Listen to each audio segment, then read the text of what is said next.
Tonight is not a debate. It's not an argument between candidates. We just want to hear your views on certain things. We want to hear about you. We are not CNN. No candidates were given access to our questions in advance. Okay, and we're going to ask the audience to hold your applause to the end. Now, what you want to do is, as prospective voters, is you don't want to tip them off to what is popular, because then they might just start talking about it because they think it's popular. So you want to sit quiet and listen to what they have to say so that you can assess what their views are without necessarily tipping them off as to what you want to hear, because politicians are infamous for telling you what you want to hear instead of what they really believe, and we want to try to hear what they believe tonight. So trust me, I've got a little experience in that division. Okay, we've crafted these forums to help you learn and try to get as much information as we can. Candidates, same ground rules apply. We ask you tonight to be honest in your response. We expect it, we deserve it, and we will hold you accountable for it. And we appreciate the great honesty that you shared with us and the candor that you shared with us during the first forum, and we love to see that continue.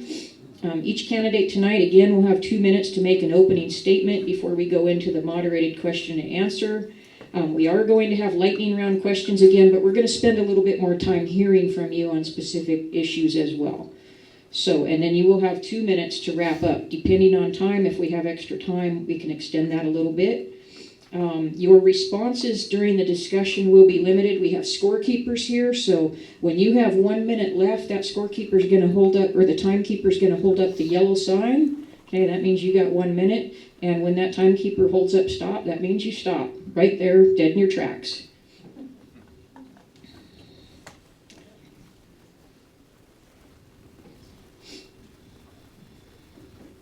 Afterwards tonight, do we have refreshments afterwards tonight? Yes, we do. Republican women, you know, they always take care of you. So afterwards tonight, if you want to stick around and visit with the candidates, they're going to be hanging around, and you're welcome to stay and talk with them one-on-one and ask them your questions and get information from them and enjoy some of the refreshments. So we thank you, candidates, for being willing to serve our community. We know it's not easy campaigning, and we wish you all well. Before we get started, are there any questions from the candidates? Are there any objections? Okay, we will proceed. Thank you. So we're going to go right into the rapid fire. Scorekeepers in the front row, you're ready to go?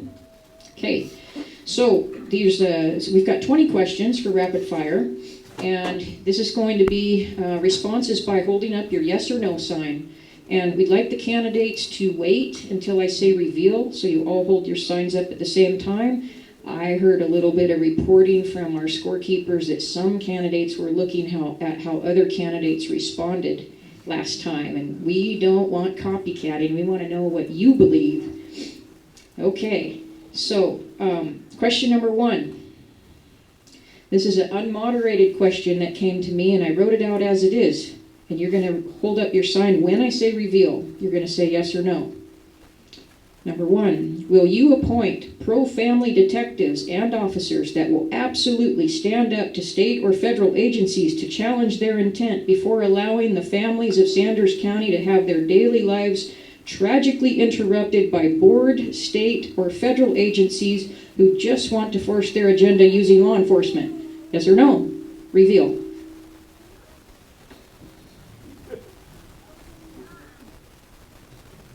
Scorekeepers, have you recorded those? Hold them up long enough so the audience can see, because they need to digest what everyone's answers are. Long question, but I think we get the gist of the angst there from one of the constituents. Okay, question number 2. Were the Black Lives Matter / Antifa protests mostly peaceful? Yes or no?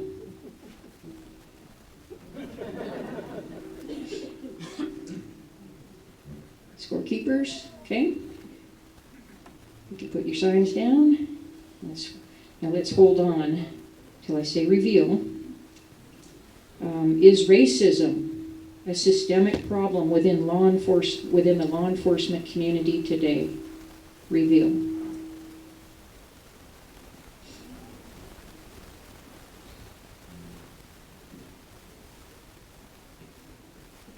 Okay, thank you. Question number 4. Would you allow a protest to intentionally block traffic in Sanders County? Yes or no? Reveal. For how long?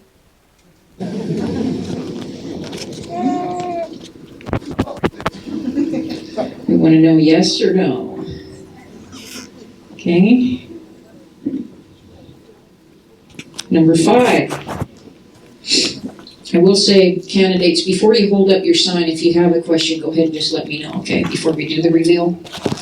Okay, number 5. Are national or internationally connected drug and sex trafficking gangs like MS-13 a real threat within Sanders County right now?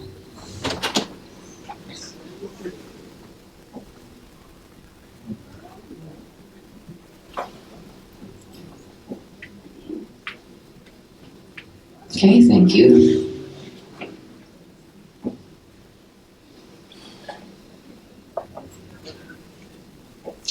Just realized we forgot the opening statements. You do those after the lightning round? All right, fair enough. Thanks for your patience. Number 6, have you read the entire U.S. Constitution?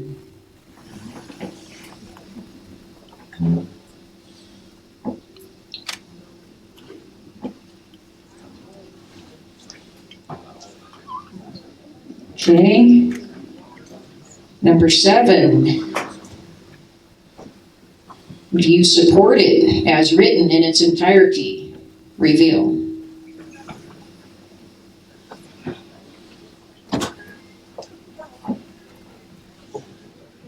Thank you.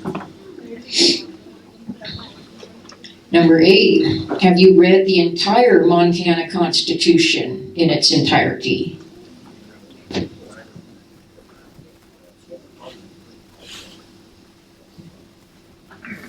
Okay, thank you. Do you support it in its entirety?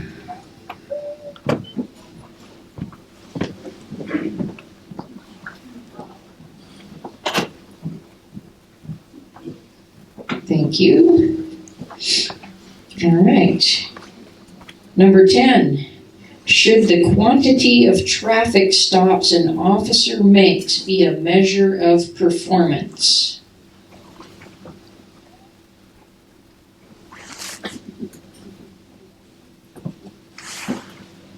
Thank you. As sheriff, will you hold the line alongside your deputies, responding to calls at all hours when backup is needed?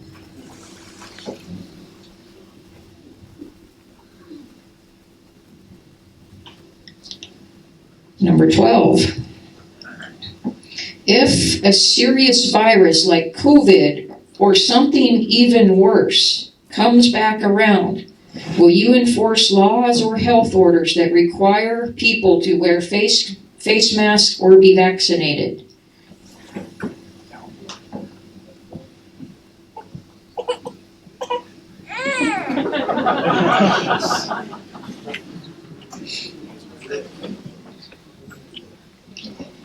Well, okay, number 13.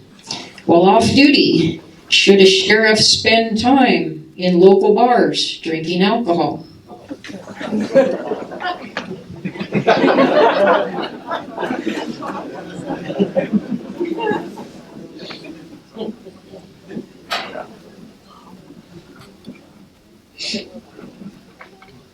Okay. Number 14. Should a sheriff use marijuana at any time?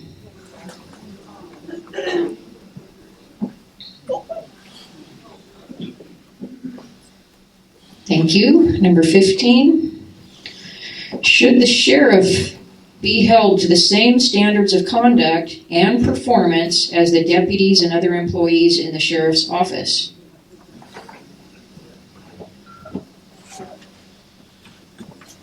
Thank you. Number 16.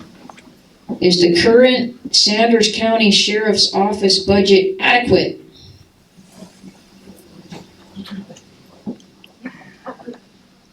Hold them up high.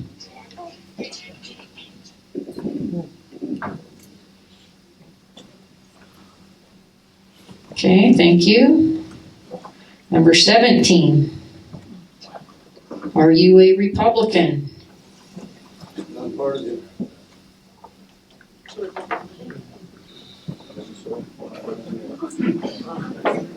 So it is a nonpartisan race. The candidates will not have an R or a D or a L or G or anything else behind their name on the ballot.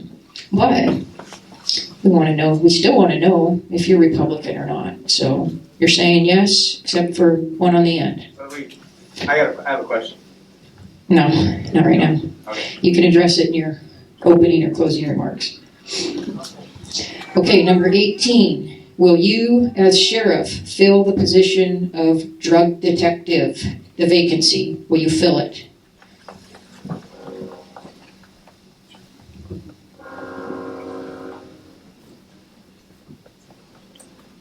Okay, number 19. Will you, as sheriff, designate a sergeant to be in charge of the deputies? All at the same time, no looking at the other candidates' answers. Okay, thank you. Number 20. Do you fear the Lord more than you fear man?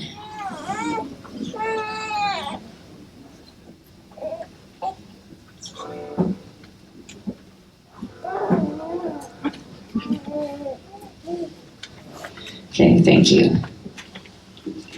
All right, we are going to go to opening statements, and since the other mic isn't working, I'm going to pass this one around. So we'll just go right down the row here.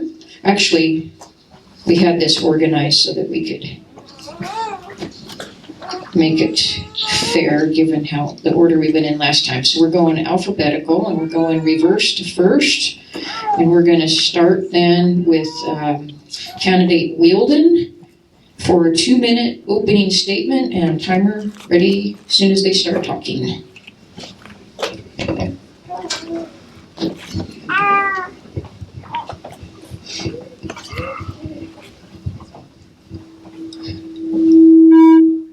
Want to come out front? Maybe not. Sorry about that. Just gonna. You're going to have to step in front. Yeah, we have to, don't we? Sorry. I don't want to hold. Just let us know. There we go. Hi, everybody, thanks for coming out. I'm Corey Wielden, and wait, that's just. Why don't we try that? Is this the spot? Maybe that'll work. Let's give him the chance to start again. Say, apparently we're gonna have to come here, guys. 2 for opening. All right, we'll try that again. Hello, I'm Corey Wielden. I'm a Montanan. I'm a Marine Corps veteran, and I've been in law enforcement for 16 years. My first 10 years in Yellowstone County, that sheriff's office. I began my career as a reserve deputy, and I earned my full-time position in that agency. I've been over there. I was involved in numerous investigations, ranging from property line easement issues to landlord-tenant problems to homicide investigations. I learned very valuable techniques that I've used throughout my career. I was a member of a tactical response team as an entry team member, as a designated marksman. I was an FTO, and a field training officer. I trained new deputies in how to do their job, how to perform their duties on a daily basis. I also trained not just the new deputies, I trained all the deputies in defensive tactics and self-defense. Was a member, search and rescue coordinator, boat crew operator, where I had 25 saves. I've been a leader, mentor, and instructor since I was 18 years old. I'm almost 45 now. I'm not going to stop teaching and helping those around me. I've been in the Sanders County Sheriff's Office going on 6 years now, and I see the shortcomings in the office, and I'd like to fix those problems. Montana law and the court's interpretation of them is constantly changing. I'm here in the trenches, and I know what changes need to be made and how to stay current with what the Montana Supreme Court says we need to do to accomplish our job. And I'd like to bring that to all the other deputies as well. As your sheriff, my office is going to utilize our training and experience to provide a safer environment for the citizens of Sanders County. Our job to investigate complaints from citizens, present professional, usable reports to the courts. Sorry. Thank you, Corey Wilden.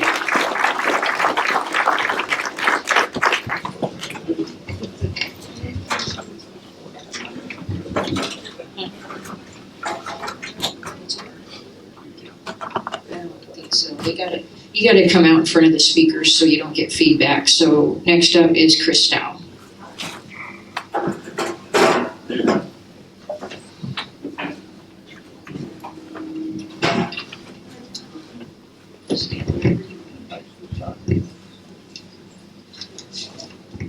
Good evening. Thanks for everybody coming here.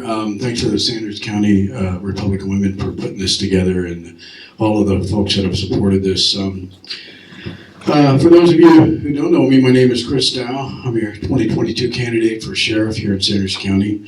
I've lived in Sanders County for about 8 years, and my wife has been here for 20. We have great children, Gabby, Kate, Maria, Elizabeth, and now 6-week-old Isabella Montana Dow, named after her home. I'm a former active duty Marine. My first MOS in the Marine Corps was 5811, which is military police officer. I attended the first Marine Corps counterterrorism school. I was a part of the first counterterrorism task force at Camp Lejeune, North Carolina, and emergency response task force at the base as well. Over the past 30 years, I've continued my tenure to service both our country and international and national venues. Currently, I'm a contractor with the DoD. I'm a technical instructor, mentor, and team leader, and supporting various trade craft under programs affiliated with agencies and military underneath the United States Special Operations Command. I have 2 degrees. One's a bachelor in Homeland Security with public safety and emergency management.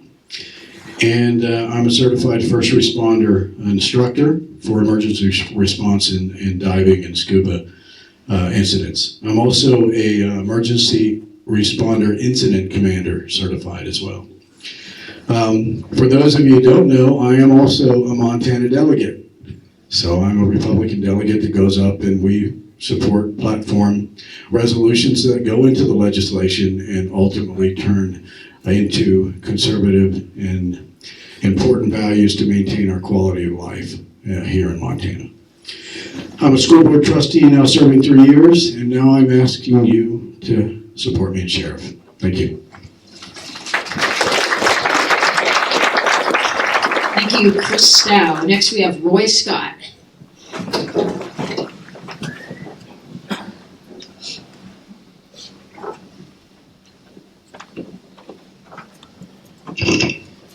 Thank you, everybody, for coming. I'm Roy Scott.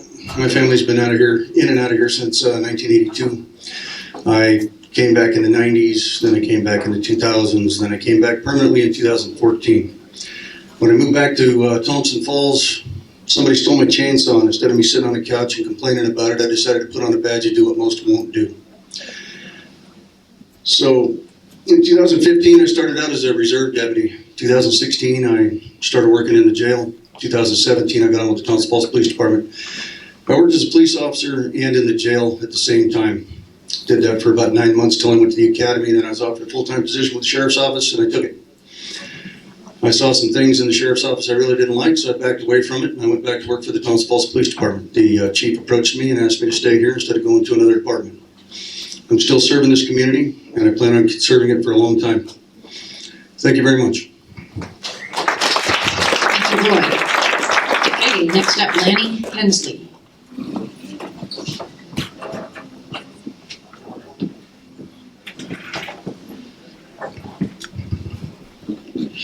Good evening. Thanks for coming out. I'm Lanny Hensley. I'm currently the Sanders County Undersheriff. I'm a Montana native, even though I began my law enforcement career in Wyoming. I've been the Sanders County Undersheriff since 2012. Before that, I was a deputy. Before that, I was a state trooper in Wyoming for 12 years. And I started as a deputy sheriff in Pinedale. I'm currently supervisory, command, and administratively certified with post in Montana. Some of the things I've been able to do since I've been the undersheriff was establish a formal FTO program. When I first got to the county, they handed me the keys, and they're like, "Can you work nights?" And we've come a long way since then. We've got a long ways we need to go.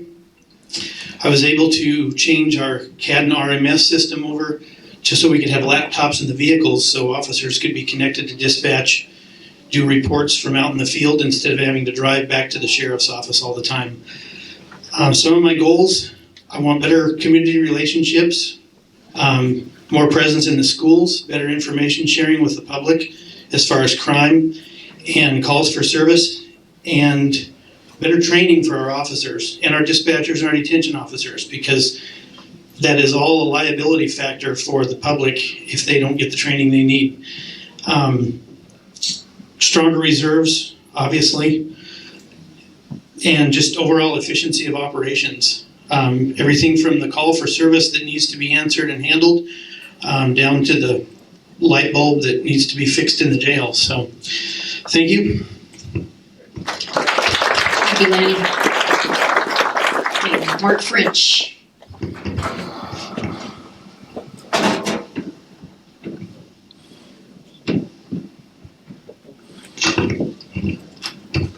Hi, Mark French.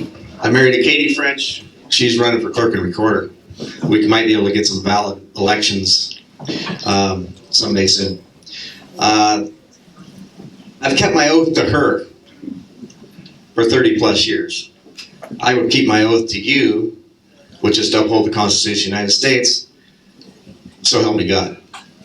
Born and raised here, gone for a few years to go to school, multi-generations. Lived here. I'm equally yoked with the creator of liberty. My experiences in medicine: I've been in planes for 20 plus years. I know detail and stress and multitasking. You cross the T's, you dot the I's in blood banking, for example. That can cross over into the Sheriff's Department. My experience in law is on the right side of the law, the constitutional side of the law, actually trying to get law officers to obey their own oath.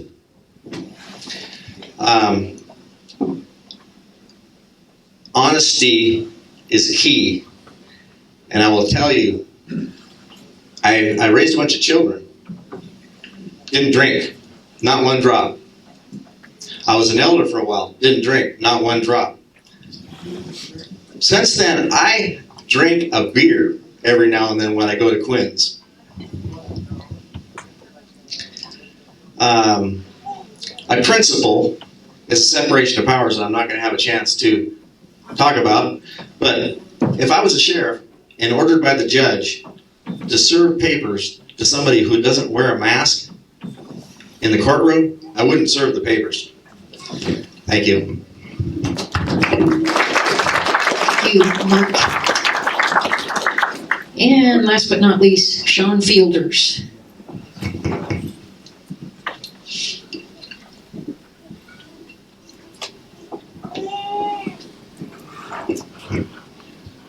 Well, folks, I'd love to say I was born and raised here, but I wasn't. I'm a transplant. I did 27 years all within the sheriff's office in Linn County, Oregon. My wife and I planned on moving out here many years ago, but she's also a retiree from the same sheriff's office with 20 years. And so obviously we couldn't let our pensions go in order to make this happen. As soon as we could, we moved here. We love this community. It's down-home conservative values is what drew us to it. In my time in the sheriff's office, I was blessed. I started as a reservist as well. Many deputies do. I worked my way up through many special programs. I was a sergeant in charge of 3 city municipal law enforcement contracts where I managed 3 cities with all the deputies that were contracted to work there for extra police. From there, I actually went on. I've got some management experience. I was one of the very first presidents of the Deputy Sheriff's Association, so I have quite a bit of hard-learned experience dealing with collective bargaining units. Moving right along, I was also a SWAT team commander. I was a sniper before that, and when I retired, I was a senior sergeant of the county. Saying that because I've got an awful lot of experience. As far as investigations, there's very few that I haven't been involved with. There's not nearly enough time in 2 minutes to go through that resume. But what I want to do is bring what I've learned in my experience back to Sanders County. I do not want the creep that happened in Oregon and Washington, my beloved state, go down that too. And I see it coming here, and I've got a plan to stop that in this county. Thanks for you coming out.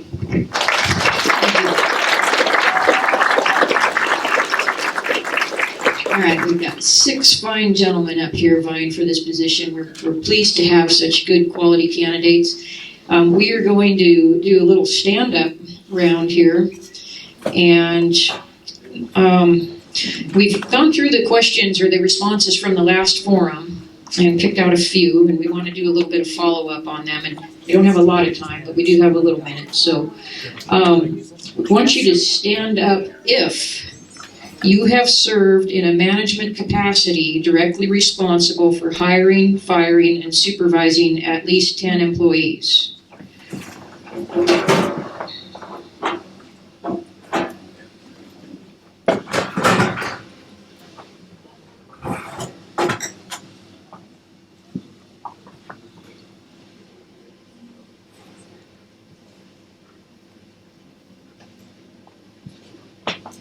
Okay, we're going to give you 1 minute to explain where you did that service and what your main responsibilities were. Any word? My experience with that has been as the undersheriff here with the Sanders County Sheriff's Office. Everything from helping write the questions for the job applications to interviewing and doing the background checks, and then training them when we hire them. That's quite a question. Whenever I first got out of the military, I moved to Pennsylvania. I worked for a company named Tarbuck Security. Within 2 weeks of working for the company, I was promoted to corporal, put in charge of the mobile patrol division, and I had 60 officers underneath me, and I was in charge of taking care of their scheduling, the billing, and not necessarily the hiring and firing. That was also worked with my lieutenant. Kind of go back on what I just spoke of. I managed 3 city law enforcement contracts, and all the deputies that were involved with that. It was anywhere between 8 to 12, depending on the contract sizes at the time. Plus, I did time over in Iraq as a contractor. We had a 22-man team, which I was the team leader of, and had full control of that.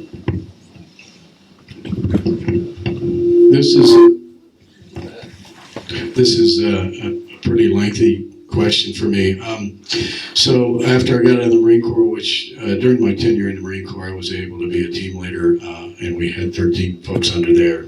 And of course, as a non-commissioned officer, anybody that's not a non-commissioned officer or is lower grade than you have a responsibility to be a leader. Went to leadership schools in the Marine Corps, developed top leadership schools for Fortune 500, Fortune 1000 companies. I've been a CEO of multiple companies. I was a director, executive director for a non-government organization, which was an international organization dealing with philanthropy and active encounters with Southeast Asia. We put together some philanthropic efforts over there, as well as did some operational acts within that venue. I was a vice president of another non-government organization, a nonprofit, and I can go on. Thank you. Mine was during the Marine Corps. In Fleet Anti-Terrorism Security Team, I was the platoon sergeant in charge of 55 men. And then in Yellowstone County, I was, as a field training officer, We have a lot of input on who they hire and whether they stay if they're making it through the training process. So I get my minute? Sorry, you'll get your turn. Yep.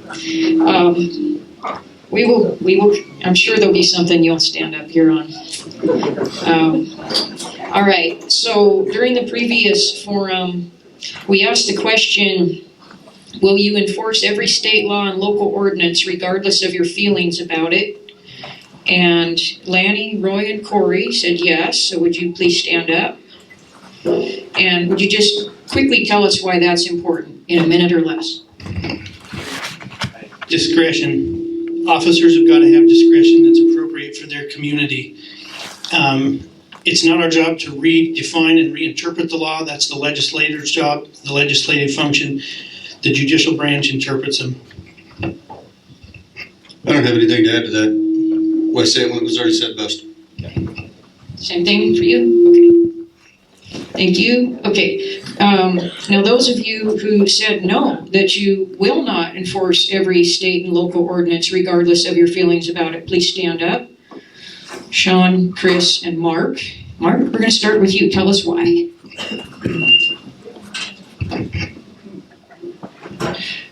Because I swear an oath of office to uphold the Constitution. And there are many codes that are not constitutional. The link in the chain of executing down to tyranny, I'm one of the links. And if there's an order from above that violates life, liberty, property, I will not enforce that. That's my job. The separation of powers is the executive branch. I'm the executive branch. The legislative branch is an equal power. The judicial branch is an equal power. They don't have authority over the executive. Thank you. I didn't mean to cut off your time, but I Article don't know what the trick is. Article 3.1 of the Montana Constitution. Article 3 of the Montana Constitution. Article 3.1.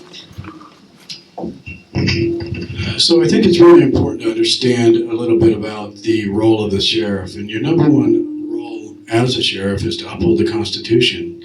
And often, both on a national and a local level, there are laws that are passed that violate the rights of others with the Constitution. Within the Constitution. Mark said a little bit about it, but there's also something that happened way back in the 1700s to where the word or term nullification became prevalent. And that was when they were trying to push tariffs down the throats of states that were imposed by the federal government. Those tariffs were deemed unconstitutional and violated the state's right under the 10th Amendment. And therefore, a gentleman by the name of, I believe, Calhoun, was set forth to nullify those particular laws. Here we are right now in a situation where nullification has been a very specific... No, he's got 10. Is that it? 10 seconds. Okay. Well, you did, I saw the 0 on there. Oh, no, is that what you're... Sorry. Okay, real quickly, John Madison set forth a very specific process for us in the Federalist Papers 46 on how to nullify unconstitutional laws in your community or your nation. Thank you.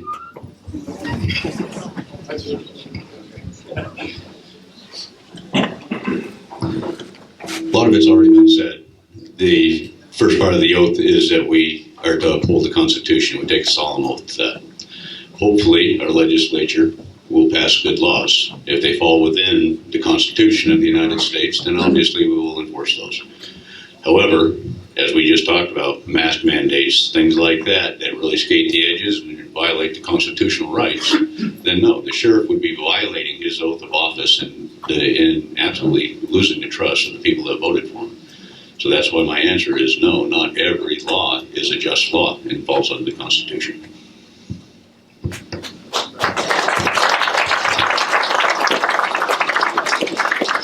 Okay. Now, the question, I'm being told we have to hold the mic a little bit further away from the mouth, and we have to try to stay away from the speaker in the corner. So we'll see. That does remind me of school. Okay. Number 3, stand up if you have 10 years or more of experience as a law enforcement officer. Okay, we've got 4. We've got Lanny Hensley, Sean Fielders, Chris Stow, and Corey Wilden. Okay, thank you, gentlemen. Stand up if you have led an incident command team. Okay, same answer as last time. We're just going to have you tell us a little bit about it. The one that really comes to mind is a standoff we had in Trout Creek when the sheriff was out of town. And then I've done similar things on forest fires and search and rescue missions. Couple things come to mind. As a SWAT team commander, I had over 15 years of working with SWAT teams. So it's a 40-man SWAT team is like herding cats. So I did that, and I was also well into search and rescue, where we had huge search and rescue operations where we had actually hundreds of people that I had to manage and again, herd sometimes. So I've had a lot of experience there. The first incident command response was down at Camp Lejeune, North Carolina, where we were responding to Hurricane Hugo. So it's been back a while back. Hundreds and hundreds of people through multiple different organizations, and that was my role. I can go on and say there's been national and many other hurricanes. Hurricane Katrina, we responded to an incident there at the Superdome where they were really involved with some pretty horrendous stuff inside the Superdome. We shut that down. Internationally, down in Southeast Asia on the border of Mindanao, we took a team and organized through 3 different agencies over there, international agencies, to relieve a threat from Abu Sayyaf, and there's others out there. I've just been fortunate enough to have great people to help serve and respond to those particular situations. Thank you. Mine was Marine Corps. My unit was the first one on the ground when the embassy got blown up in Nairobi.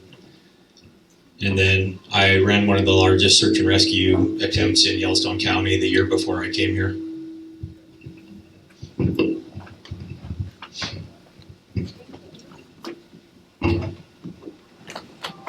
Okay, so next one is stand up if you have successfully managed an annual budget of $500,000 or more.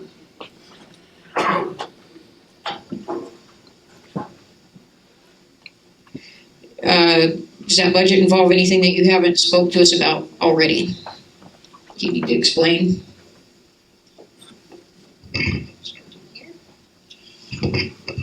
There's been several organizations. There was a Director of Corporate Services for Risk Mitigation for a Fortune 1000 company on the east side. There was another consumer mitigation, $50 million consumer mitigation effort in South Carolina that was that I led the team for, that involved various elements, including consumers and providers, insurance companies, those kinds of things. And of course, I was the executive director of the non-government organization, the 3P Foundation, which we had, I think, over a $40 million annual budget that I was responsible for a while. So, thank you.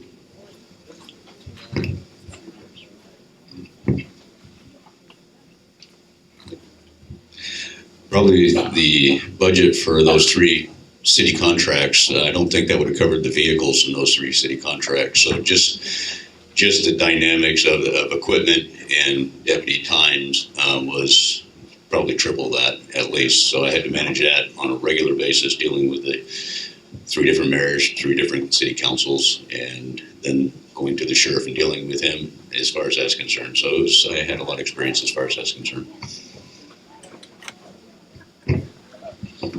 The annual operating budget for Sanders County Sheriff's Office is about $2.2 million.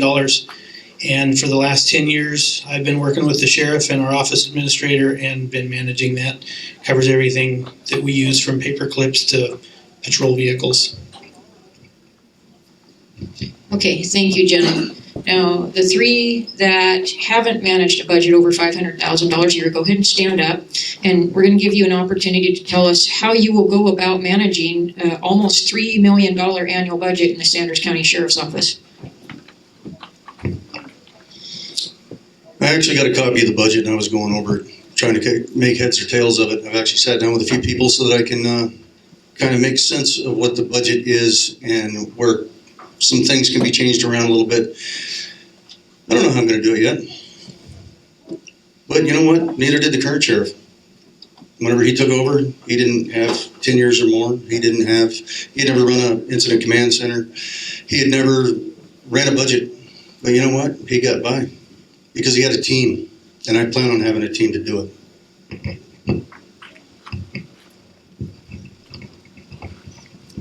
I pretty much have the same answer. I'm going to have a little bit to learn, but there's a couple of things in the budget that we're going to be able to maybe save a little money on, and it's going to be with time management of the office personnel and the deputies themselves, doing things the right way with somebody supervising them and making sure that there's no unnecessary overtime. I would just say that I think that a number of these guys are overqualified for Mayberry. We don't have billion-dollar budgets. This is manageable. Tom Rummel took the job. He was a logger. He was a sheriff's deputy for a little while. He took the job, did a good job with it. There's a learning curve. You bet there is. But the issue here is principle. It's not about knowledge so much. And it's not about the resources from DC or what you learned in Washington and Oregon. This is about a principle. This is about, are you principled? Are you going to make decisions? I haven't spent any time in law enforcement. I've been on the other side of that bench. Are we going to change the trend? Are we just into the status quo? Who can manage the most money and all that? No, it's about principle. Are you going to honor your oath? What have you been doing for the last 10 years as far as liberty? Thank you.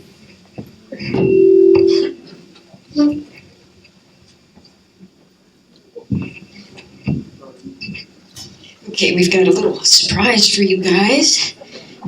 We are going to give you an essay question. You've all got a pen. And if you will just take out, pass these down and fill them in. We'll give you a few minutes to do that while we're taking care of some other things. And we're going to ask you a question before you get started on this. Gentlemen, are you all aware that campaign signs can only be placed on private property with permission? If you're aware of that, raise your hand. Okay, so you all know. Okay, gentlemen, are any of you aware that you have campaign signs in public right-of-ways right now? Okay, you better check, because you do. Some of you do. Okay, at least two that I've noticed, two different candidates. And they will go missing sooner or later. The Department of Transportation will take them down, and if they're in a county right away, the county will take them down and dispose of them. So we know a lot of effort and time goes into setting them up and paying for those, so make sure they're on private property. And just a note for our audience too, if a campaign sign is up and it's on private property with permission, please leave it alone regardless of how you feel about the candidate. Let's respect each other and let's respect those private property rights. These candidates are raising money, people are supporting them and contributing to them to pay for those things, so let's not disrespect that, okay? Sound like a good deal? Thanks, everybody. Okay, so they're filling out their survey question, and we're going to interrupt them a little bit, but this won't be a big interruption. I'd like you to, at the top of your paper, write down who your role model is or who your hero is. It should be a famous person or character that the audience would be able to relate to. They do not have to be alive. So who's your hero or role model is a well-known person or character. And while they're completing their questions, perfect timing, here's my alarm.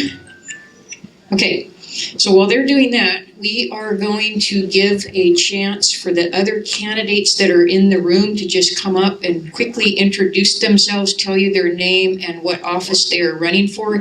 They won't have time to give a speech, but we want you to see who all's running for office. So if you're a candidate, would you please come on up over here for public office. And while they're doing that, Randy Mitchell, you in the room? You wanted Randy Mitchell to have some time? Yeah. Okay. Randy? Okay. We're gonna have Denley Logie come on up. Okay, about 2 minutes, Denley, to introduce yourself. Hi everyone, I'm Denley Logie. I'm running for House District 14. I'm your current representative. I'm running for re-election. This would be my 4th term, which I would be termed out on. I have a ranch down in St. Regis. I raise a few cows, which are in Sanders County right now. We have a process. We take them back and forth through the county, Mineral County in the summer and Sanders up here. But I've been in office, and I think this last election we accomplished some great things in Helena. The mask mandate and some voting integrity bills, which are being challenged by the judges right now. But I've made some good connections. I know there's questions about, oh, you're raising all kinds of money and you're trying to buy the election. But I have support from our Secretary of State. I have support from our Lieutenant Governor.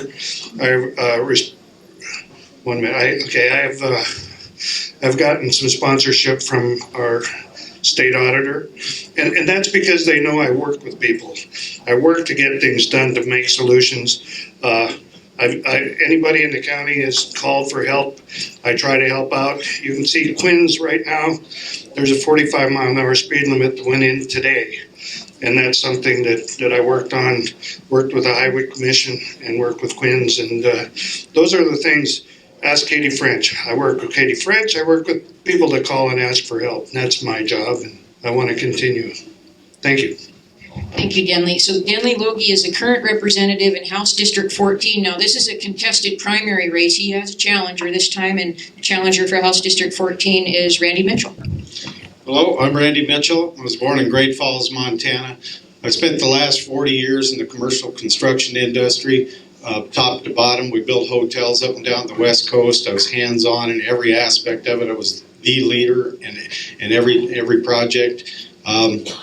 My wife and I have 3 adult kids. We got 2 adult grandkids and 2 toddler grandkids. We live in Sanders, or we live in Mineral County now. We've retired there.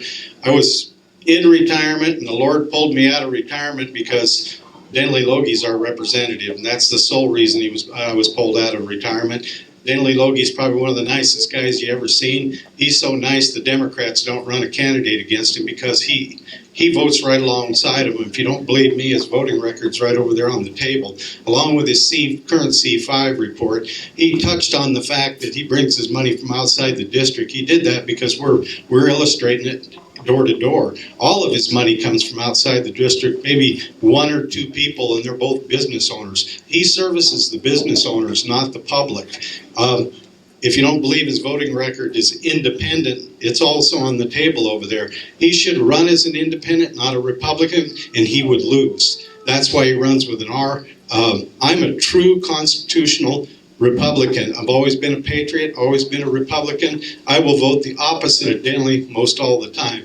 There was a bill brought forward, House Bill 570. It was talked about with the sheriff candidates. It's about sovereignty in the state of Montana and nullification from the overreaching federal government. Denley Logie voted against it. He believes in government. He believes in mandates. He believes in vaccination, forced vaccination. Denley Logie, if you like a real nice guy who'll come drink coffee with you, he's your guy. You want a guy who work hard and protect your freedoms, your sovereignty, and your opportunity for your kids and grandkids? I'm your guy. Thank you. Thank you, Randy Mitchell. Okay. Now, to my knowledge, there's no more contested races where there's more than 2 candidates in a local public office, right? Competing for the same spot. Okay, if there's 2, you're both going to go on to the general. So we're not going to give you the time we gave the people that are in a contested race, but you're welcome to come up if you're running for public office and state your name and tell them what you're running for and where you're from. I'm Paul Fielder. I'm running for re-election for House of Representatives for House District 13, which is the western part of Sanders County from about Weeksville to the Idaho border. And there is a relationship there.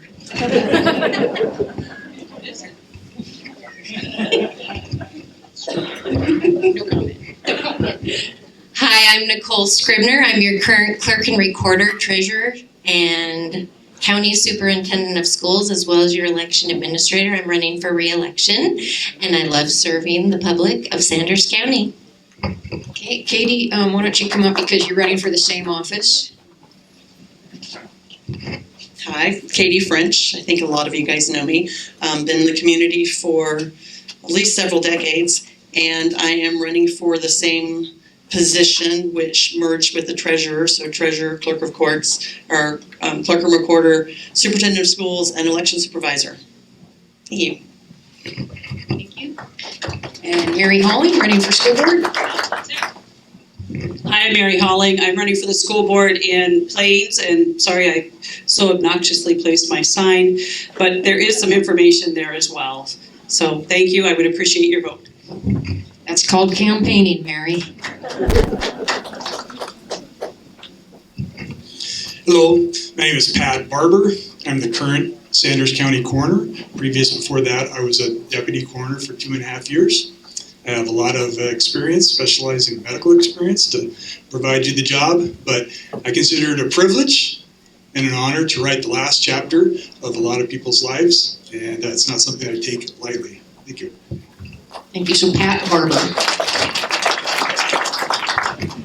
Linda Hohenstein. I'm running for Precinct 5 Committee Woman, and that's the district that goes up River Road West way to the end and up through Thompson Falls. So hopefully one day we can get it fixed to where we can vote in Plains again. Thank you. And we are working on that. The legislative redistricting is at work now, and hopefully we can get that boundary straightened out. I've already put a bug in the commissioner's ear. You're gonna give me that thing? I keep thinking about it. Hi, I'm Martin Spring. I'm a detective with the Sheriff's Office, been here 18 years. I've got over 30 years in law enforcement, and I'm planning to retire in December. And I want to continue my service to the community and stuff, so I'm running for coroner. Thank you. Thank you. And there's 2 running for coroner, right?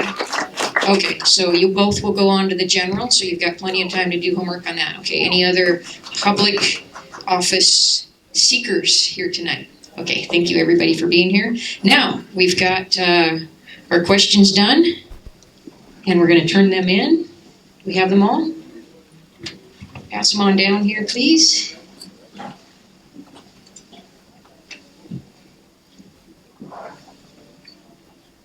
Thank you. Okay. We're just going to go through these kind of quickly because we do have to get to our next round. So, Lanny Hensley, his hero, Ronald Reagan. Roy Scott. Why don't you stand up, Lanny, just so people can see you and put the name to the face again when we do this. So Lanny Hensley was Ronald Reagan. Okay, Lanny, go ahead and sit down. And Roy Scott, stand up. His hero is John Wayne. And then Sean Fielders, his hero is John Wayne. Chris Dow, did you put a hero? I don't see one on here. No heroes? I have a lot of them. I think Ronald Reagan, since I served under him, would probably be at the top. Okay, he says he has a lot of heroes. Probably Ronald Reagan would be at the top. Okay, I bet he was working on his questions and probably didn't even hear me direct you to put that hero at the top. I don't know. We're multitasking, you guys. All right, Corey Wielden, stand up. Chesty Dollar. Chesty Fuller. All right. Semper Fi. All right. And candidate name is not on the top of the sheet here, but I have a feeling it must be Mark French. Okay. And his Rick Jor is his hero. He was a state legislator, and then he's got JFK. All right. What you can do for the government, not what the government can do for you. Thank you. All right, now,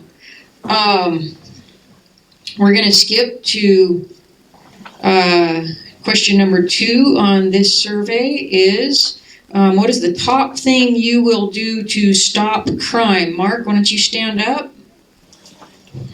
Peace officer attitude, develop relationships. Okay, Corey, stand up. Mark, you can sit down. Thank you. Corey, what is the top thing you will do to stop drug crime? And it is drug crime. Improving investigations and reports which lead to drug investigations, and with proper investigations we will have leverage and tools to employ and make arrests. Thank you, Corey. Chris Stow, stand up. He says, train deputies, increase presence, increase awareness with community, prosecute offenders. Thank you. Okay, Sean Fielders, what is the top thing you will do to stop drug crime? Focus patrol on known drug houses. Work with prosecutors to make sure cases are properly seen to a finish. And Roy Scott, work with the task force and local agencies. And Lanny Hensley, drug interdiction and enforcement. Okay, what are the top qualities of a good sheriff? Lanny Hensley, he says, professionalism, humility, and honesty. Roy Scott says, for the top qualities of a good sheriff, honesty, integrity, and loyal to his or her people. Sean Fielders, what are the top qualities of a good sheriff? Cares for their community, fair with everyone no matter what their politics are, and a team player with his deputies. Chris Stow, what are the top qualities of a good sheriff? Maintain peace, engaged with community, knowledge, wisdom, experience, and a very broad perspective. Corey Wilden, what are the top qualities of a good sheriff? Leadership, knowledge, good coaching, and training. And Mark French, what are the top qualities of a good sheriff? Honesty, moral integrity, consistency, and being firm, thorough, and diligent. Okay, thank you, gentlemen, for that. We appreciate your responses. I think they were all really good answers. And we are going to wrap up this round now with the closing statements from each candidate. And we started in reverse alphabetical order. This time we're going to go in forward alphabetical order.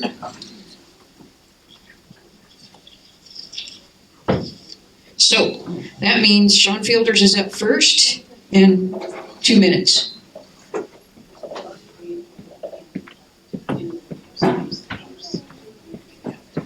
There's a dark gray Toyota Camry parked in front of somebody's driveway and they can't get out. Over on this side, dark gray Toyota Camry. If that's you, please go move it so the neighbors can get out. Okay, Sean Fielders, 2 minutes to wrap up. I won't rehash what I did before, but what I do have is a plan. I've got enough experience and time under my belt where I can see some issues. You got a beautiful county here, and I don't want to see it go downhill. So I do have some plans, whether it be the drug issue. That seems to be a number one thing with a lot of folks. With drugs comes property crimes and so many other things. It seems like the catalyst for everything. We need to address the drugs, but we also can't forget about all the other things within the sheriff's office. Anywhere from, like last year, the fires we have to be ready, set up to go with that and have a plan in place to deal with those. Have a lot of time on the river as a diver. We got to make sure our search and rescue is up to par and trained well. So there's a lot more than just chasing bad guys, although we definitely need to do that. I think the drug trade's sneaking in here. It's a state highway, and drugs just don't pop in here out of blue sky.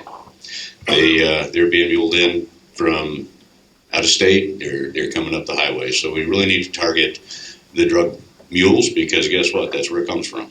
And then we got to target the places where they're going to within our county, and that can be done with the people we have. We just need to reorganize them and get them focused on what we need to get done. That's Sean Fielders. Yes, please feel free to give them a hand for their closing statements. That's fine. Mark French, your closing statement. You got 2 minutes to wrap it up. In short, I think all the SWAT, MRAP, shields is a liability more than an asset. We have a drug problem, we have a theft problem, and we have a tyranny problem of actually county, state, and federal that I would stand against when necessary. We need to talk about the masking. I'm a medical professional, it's the only one here. What's the biggest issue we've had in the last 2 years? Yeah. What's coming again? It's coming again. We need somebody in the Sheriff's Department that understands medicine and can talk it with providers that practice tyranny. The Sheriff will require the providers to communicate with him, and people won't be dying in the hospital by themselves. That's a huge issue. I'm the only medical person here.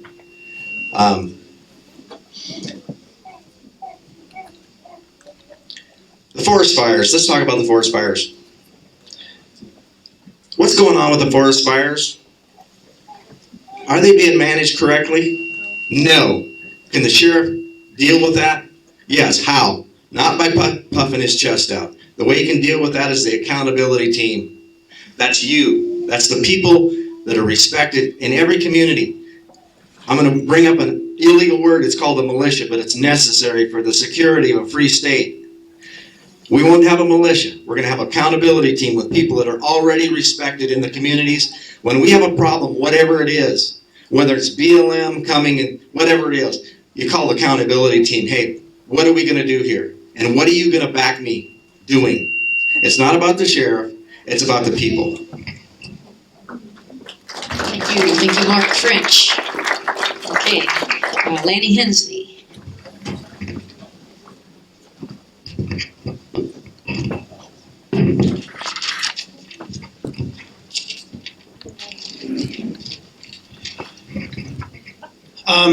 I've spent 27 years in law enforcement in rural communities, some a lot more rural than this. So I understand the challenges and the dynamics that go with doing the job here. You know, there's things people don't think about. Scheduling. You can come up with a perfect schedule for perfect coverage, and as soon as you factor sick time, vacation time, or training into it, that schedule looks like Swiss cheese. And all of a sudden you had maybe 2 or 3 deputies covering a shift, and now you have 1 for the whole county. Those are challenges that you have to be able to respond to. Those are challenges that the sheriff has to be able to jump in alongside his people and fill those gaps when needed, but not do their jobs for them. You know, the distance is a huge thing. The lack of resources we have, sometimes that's a challenge. You know, we don't have the ability to train in-house like bigger agencies do with their kind of a budget. So we have to make do with what we've got there. What I have to offer you is I'm familiar with the budgeting, the operations, the scheduling, the training, the equipment, the records management. I know our people. I've spent 10 years going from one end of Sanders County to the other, talking to folks, working with folks, hearing their concerns. I know our communities, I know our officers. Are there things that need to be fixed? Absolutely there is. But I'm not going to dwell on those. I'm going to fix them and move forward. There's always a learning curve with everything, and what I have to offer you is on day 1, I will be ready to go. Thank you. Thank you, Lanny. We're going to go to Roy Scott.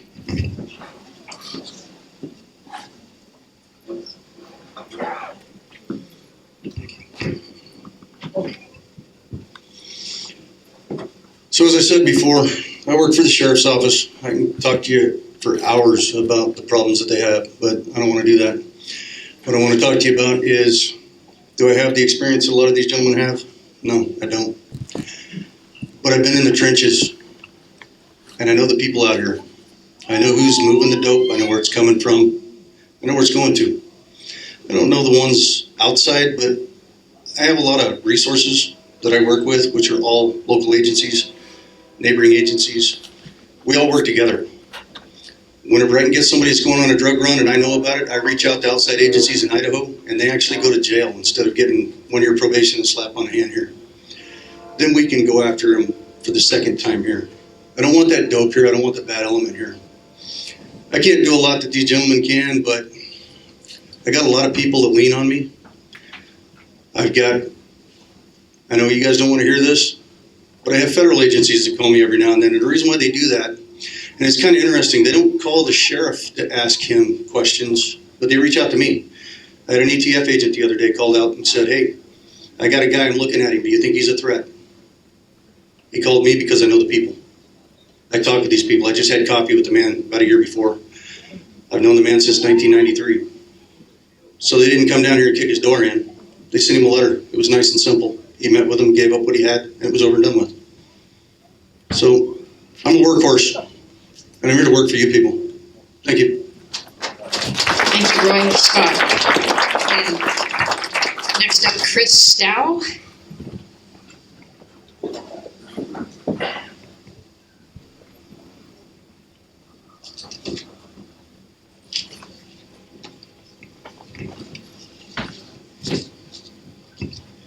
Thank goodness we don't have Corn Pop as a local guy here in our community. So there are people here in this audience who know me, who work with me, that come up to support me in some things I'm doing. And everybody knows we can kick in doors and take care of the bad guys, and we've done it. But I want to say something about that. That's about this much of a job of being sheriff. And according to statute, Montana Code annotated 732-2121, your first, after the Constitution, the first duty of the sheriff is to preserve the peace and use any means possible to do that. And so to be a peace officer, you have to have a pretty broad perspective. I believe a sheriff needs to be diverse and be able to provide solution. That which can only come with years of experience and wisdom. His first duties requirement by law, as I mentioned, to keep our peace. And that requires seasoned individuals that can build teams, create synergy, and be fully engaged with our community. And I've spent the last 7 years doing that. Everywhere from being a school board member, trying to take care of our kids, a Montana Republican delegate, and trying to put good laws on the books for our legislators. As a sheriff, you need to be more than a cop. You need to be a father to children that don't have fathers. You need to provide help to the elderly that don't have family. You need to be a friend to a neighbor who needs a hand. And those are the things that the sheriff needs to do. And representing all of the county, and vehemently protecting our children, families, your life, your liberty, and your property. And I want to toe the line to secure the liberties and freedom granted to every American by the Constitution, and solidarity against any threat, foreign or domestic, that would infringe on those inalienable rights in the pursuit of happiness. There's a lot of stuff going on in this county, and I know about it, and I'm here to take care of it. Thank you, Chris Stow. And then last but not least, we have Corey Wielden.